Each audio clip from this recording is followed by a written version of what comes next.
Okay, I think it was a really quality Wednesday practice for us today. You know, we were probably a little longer than a normal Wednesday, but there was some specific stuff we wanted to cover, so we took our time a little bit more to make sure that got done. But I thought the guys in a physical practice were very physical. They worked hard, came with the intention of getting better. Obviously tomorrow we need to polish things up, fine-tune the details, but I like the frame of mind of the team right now. I think they're chomping at the bit to get back on the field and compete and play, and we're going to need a quality effort. And you know, the more we continue to watch Arizona State, they're a good football team. You know, even when you look at the A&M game, you can look at the score and think, oh, they got beat by a few touchdowns or whatever it was. It's a one-score game with 4 minutes left in the game, so they probably played better than people are giving them credit for, and we're definitely going to have our work cut out for us Saturday night. Noah Jefferson is a guy who really flashed in the game the other night.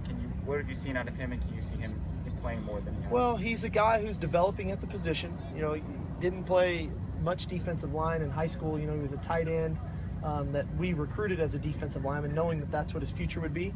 So he's learning the position. He's getting better kind of day by day, and you know, we're hopeful we can utilize him more. Because for as big of a man that he is, he has a lot of athleticism. That tight end basketball background that he has that athleticism, which helps him inside. He's got some suddenness for a big guy. So hopefully we can continue to bring him on and utilize his services. Steve, what do you do as a head coach when like one of your coordinators is under fire, you know, from fans and critics and whatnot? How do you counsel him at all, or just continue to support him the way I've been supported when I was a coordinator, and I didn't do my best maybe, and I didn't have our best game as an offensive coordinator. And you know, we've got people on our staff that work extremely hard, that are very bright, that are great coaches. They wouldn't be here if they weren't. And I just want to make sure that they go out and continue to operate to the best of their ability. And that's my job to do, is to motivate everybody in our building to be the best that they can be every single day that we come to work or that we take this field. You knew you lost some defensive playmakers from last year. You knew they were going to be tough to replace. I mean, is that, I mean, how much tougher has it been than maybe even you would have expected? No, you know, quite honestly, I just want us to execute at a high level, down after down after down. And that's not about being a playmaker or not. It's about knowing your job, doing your job, using the proper fundamentals and techniques, and playing with amazing effort. And if we have 11 guys doing that every snap of every game, we're plenty good enough to be successful. So that's what we're focusing on, not necessarily what we lost and you know, how we're going to replace those guys. They're long gone. It's about what we have now and how we're going to execute the plan and the scheme and the fundamentals and the techniques, and like I said, do it with amazing effort. You've described your offense as you want to be fast, balanced, and explosive. What do you want the identity of the defense to be? I want our defense to be aggressive, fast, opportunistic, creating turnovers, getting our hands on the ball, you know, playing with a chip on the shoulder. Those are all qualities of the defense that we're looking for. The inability to get the takeaways, was that just, I mean, part of the well, same thing? You know, it's been a little frustrating that we haven't gotten the turnovers, because we had such a good training camp of getting our hands on balls, tip balls, overthrows, forced fumbles, and we came out the first game like gangbusters, creating 4 of them right off the bat.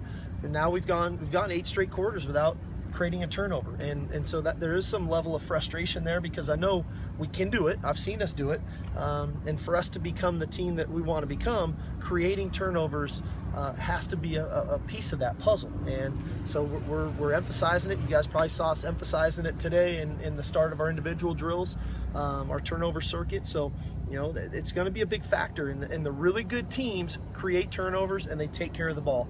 And so we've just got to try to get back to that and do it with confidence. Do you see any instances of guys thinking too much instead of playing? Because you No, have some new guys. I really don't. I mean, there's times that occurs, you know, in all 3 phases. There's times that occurs. I think some of our issues have come, especially with containment on the quarterback, where we're trying a little too hard, and we have to remember to do our job. And if I'm a contained guy, I rush and I play with great effort, but my job is to contain the quarterback to allow others to go get him. When you come underneath and that's not your job and he flushes out, we have to fix that. And so it's not about playing with hesitation. Sometimes we're trying a little too hard that way. So we need to do our job, but still do our job with great effort. One of the things Justin said was he was surprised he got 1 pass breakup. One time a defender got a hand on the ball. What does that tell you about? Well, where you're, it tells me that Kevin was throwing the ball in really accurate spots last week, and their guys made some quality catches. Their big people went and caught the ball, but I've seen our guys do that. I've seen our guys knock those balls down, whether it's against Juju or any of our big receivers, Darius, Isaac, Daquan. So again, what do you do when that doesn't happen? We went back yesterday and went right back to ball drills with our DBs, with our big people, and throwing the ball up and forcing our guys to get that muscle memory and get those habits right of knocking that ball down and having the confidence to go make those plays. Is there any hope of getting Kevon back this week? I don't know. He did more today. He definitely does not look 100% to me. We'll see how he responds from today. We've still got quite a bit of time for the ball game, but he's really going to have to move around for us tomorrow to show us that he's ready to go. Dominic Davis had a bunch of big plays in practice today. When you see that, do you think to yourself, maybe I should try to get him the ball a little bit more in the game? We do. It's hard. The moment you're giving the ball to him, that means Ronald's not getting it, or Trey's not getting it, or Justin's not getting it, or Juju, or Adoree, or Steven. So we try to find enough balance in there to get the ball to as many people as we can, and because we've got a lot of explosive people, and our numbers are showing us that we're creating a lot of explosive plays. Our average yards per play is really good, but sure, we got to continue to fight to find ways to get 16 the ball as well as everybody else. More plays, running more More plays plays, would help, right? more plays. Convert more third downs, stay on the field. With that depth, what do you see from someone like Sed Ware kind of needs to get there and fight for his position? It's awesome. Quite honestly, the competition is great, and we go to team run today, and Sed is running as hard or harder than everybody else. So it's pushing everybody, it's driving everybody, and the end result is over time, that's going to make us a better team, a better program through all of the competition. And Sed's going to have his opportunities. It just hasn't happened the way maybe everybody would have liked, but he'll have his opportunities. He's got a long career in front of him, and he's going to be a great player for us. It looked like you gave I can go too. I'll go both. It looked like you gave Jake Olsen a shot in a live drill today, and he did well. Yeah, we didn't rush him. He's still non-contact, so we didn't rush him. He's in the yellow jersey, but we got him in with the full group with 22 guys in the field. We used our normal cadence, and he had a perfect snap. We made the kick, so it was really awesome to see. I think it puts a lot of things into perspective for a lot of people around here that, life's pretty good. Life's pretty good. When you're having a bad day and you see that guy go out there and snap the ball and do it the way he did, it's pretty inspiring.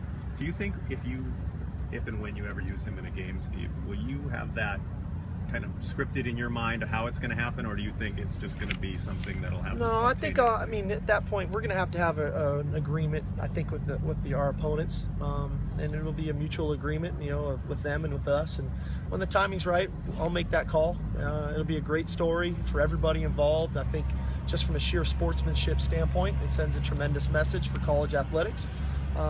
For our program, what it would mean to our team, for Jake to be able to do that, I think would be tremendous from just a morale standpoint.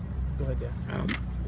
how much do you, in terms of getting the ball back and getting those plays, do you factor in taking chances on, taking more chances on defense, giving people more bad plays? Do you balance that out? I think there's some balance there, but I also think it's being sound. And when you're in the right spot, it's a lot easier to be to play with more anticipation. I'm confident of exactly where I'm at, or where I'm at in coverage on my man, or where I'm at in my pass rush lane, and now I can really anticipate what's coming next, what route's coming, what blocking scheme's coming, whatever that is, and then I can really go jump it. Then I can really go play that ball, or I can anticipate that throw and get my hand up. That to me is what we're missing a little bit right now, just trusting that we're in the right spot. I'm totally sound with my technique. Here's what's coming. I recognize it. Now let me go make my play, and believe in making your play. The old saying, when you know, you go, and that we need more guys to go because they're in the right spot. They just need to let it loose, cut it loose. Okay. Ready, guys.